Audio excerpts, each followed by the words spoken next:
Has it been more than 5 minutes since you last hated the Democrats? I'm here to help. Epstein, you heard of the guy? Yeah, lots of fun stuff there. Trump just refused to appoint a special counsel. As I got won't appoint special counsel for the Epstein investigation, which ABC News embedded a Charlie Kirk live stream show video, which I think is kind of funny. I paused that. I don't really think there's much of value there. I just think it's funny. When will it be my turn? Yeah, obviously they're not going to do a special counsel. I mean, why would why would they do that? As a matter of fact, lest I forget, they the actually, Trump administration has fired without 17 cause, immigration judges. Make noise. Without cause, they fired the federal prosecutor, not only who went after Diddy, but also Epstein.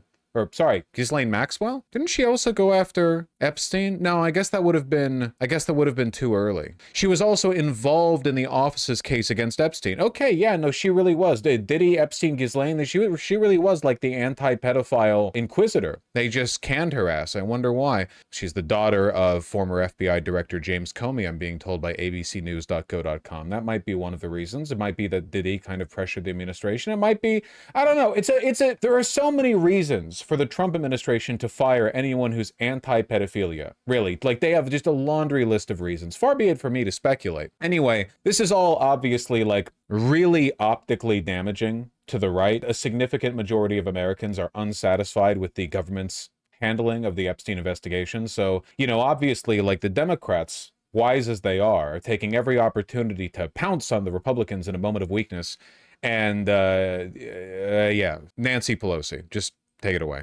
You know well, too well, the power of conspiracy theories. Your husband was attacked by a man who'd fallen for them. That's right. Is it your sense there's anything the president can do now to get his supporters to move off of the Epstein issue? Should he? Where do you land on this?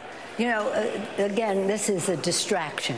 This is a distraction. We have major issues right here with Democrats, when the Republican infighting has reached an all-time high over the obvious fact that the Republican president is a pedophile and associate of Jeffrey Epstein. Nah, we shouldn't get in on this, man. This is a distraction from the issues that Americans truly care about, which is a $3,000 tax break on the purchase of a new home if you've served in an underprivileged community for 3 years. Come on, man. Dude, listen, there are two ways to go about this, okay? One of them is the AIPAC Deep State Association. You don't want to implicate Bill Clinton. You don't want to implicate powerful people. Something Israel. That's the one. And the other one, and I'm not telling you which one I believe. I mean, I think that's both to a large extent. I don't really know which side of the fence I fall more on, whether it's that, well, we can't talk about Epstein because that would implicate the many, many, many friends of Epstein that Nancy Pelosi's had fundraising dinners with. But the other hand is that, stop, I put my mouse anywhere and then it wants to do a pop-up. It does a pop-up anywhere I put the mouse. Of course, I try to demonstrate it and it doesn't pop up there. That's fine. It just distracts me. Okay. I'm like a dog with the squirrels. I get distracted so easily when I'm streaming. I don't know how I do it with chat. Honestly, I have no idea how I do it. Oh yeah, the other side of the explanation, I suppose, is just that to an ancient dinosaur like Pelosi, who spent her entire life talking to lobbyists and consultants, the idea that the downfall of the Trump administration might be orchestrated by something as stupid as they propagated an Epstein conspiracy that's now biting them in the ass because they suddenly ordered everyone to drop it or else, is they don't like that. They would rather it be like a West Wing moment where, the American people rise up and all in one unified voice say, Trump, we are tired of you tearing apart the Constitution and disrespecting the American rule of law. And now, finally, you are being subjected to the greatest punishment we can imagine. 4 more years of an attorney general not doing anything about you. It might genuinely be that, It might genuinely be like the Pelosi just can't imagine, she can't comprehend of a world in which the digs you get in on a person, the political wins, the comeuppance, is as dumb as this. But, now that I'm saying this, I don't know if I believe that, because Nancy Pelosi is cutthroat. She's not stupid. She's cutthroat. She's fully aware of the extent to which you can use dirty politics to your advantage. I don't know if I buy this bullshit, actually, come to think of it. I don't think I do. I think it's got to be the Epstein associate cover-up Israel blah blah blah blah thing, Oh, and there were plenty of Israeli associates with Epstein, of course, power broker. Why wouldn't there be? You know, the MIC connections between America and Israel are extensive. AIPAC isn't really like an Israeli-American relations advocacy group so much as it is like a bloc advocacy for conservatism and, you know, military spending. So I mean, a ton of people are wrapped up in it, obviously. Yeah, I don't know. I'll let her finish talking. I don't really buy it. Man, it sucks having a complicit opposition party, dude. Whatever you want to say, like willfully complicit or like maliciously incompetent.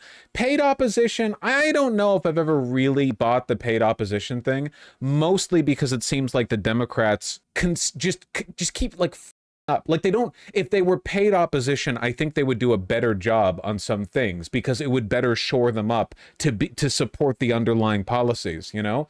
I don't know, because paid opposition implies a great deal of coordination that I just think is beyond the Trump administration and frankly beyond anyone who's capable of funding them. It seems to me more like this hideous mix of incompetence and a willful inability to move, to challenge any of your priors, I suppose. Things we're voting on today in the Congress, again, in terms of the rescission that the president and the Senate have sent back over us to cut all of these resources out of helping poor people throughout the world, to be America play its leadership role in soft power to keep us safe and to keep us healthy so that viruses know no boundary. And instead, we're talking about this. Really effective stuff. Really great. See, stuff like this makes me think it's malicious. Can you imagine being as politically savvy, as experienced in the game as Pelosi? Again, Pelosi is not a fiddly little technocrat, you know? She's been a fighter. She knows how the game is played. And here she is being like, no, we don't want to talk about these massive scandals, embarrassing reveals, naked hypocrisy, infighting. The American people don't care about things that the American people care about. What the American people care about are like fiddly, technocratic, bureaucratic, administrative state bullshit details that nobody knows or understands and nobody trusts anyway. That's what the American people care about. I don't know. It's difficult to look at that and think that it's not malicious. Thing and at its own basis has its own views of what the president should do. I'll leave it up to them to talk it out. But again, whether it's Jeffrey Epstein or Alcatraz, it's all off the subject of what they're doing with this budget. Jesus Christ, man. Listen, hey, whether it's the president's association with the world's most notorious pedophile sex trafficker or a concentration/torture camp that they're building to illegally house undocumented immigrants and possibly some citizens, it's not like anyone's checking. These are all distractions, okay? No one has ever been motivated to action by things like gigantic pedophile conspiracy or concentration camp. People have been motivated to action by stuff like budgetary responsibility. We need more fiscal solvency. That's what we need. That's what the American people fight for. You gotta believe that they're compromised, man. I know I've said it a million times. I've said it probably 1,000 times in this segment alone, but Jesus, it really is an Epstein government, isn't it? I mean, that's what Epstein was trying to do. His vision for the American government kind of lives on after his passing. It's harmful to the kitchen table, meeting the kitchen table needs of the American people. I want to make sure I understand what you mean when you say distraction. Do you think that Pam Bondi going to Alcatraz is meant potentially as a distraction from... Oh, sorry, I assume that when she said Alcatraz, she meant alligator Alcatraz and not the attempt to reopen Alcatraz, which is a distraction. But I don't think that can really be compared to the Epstein business. Epstein, which has not gone over well at all with the president's base. No, I think they're both distractions. I think they're both. I don't think she's going to Alcatraz. I think she's planned to do that.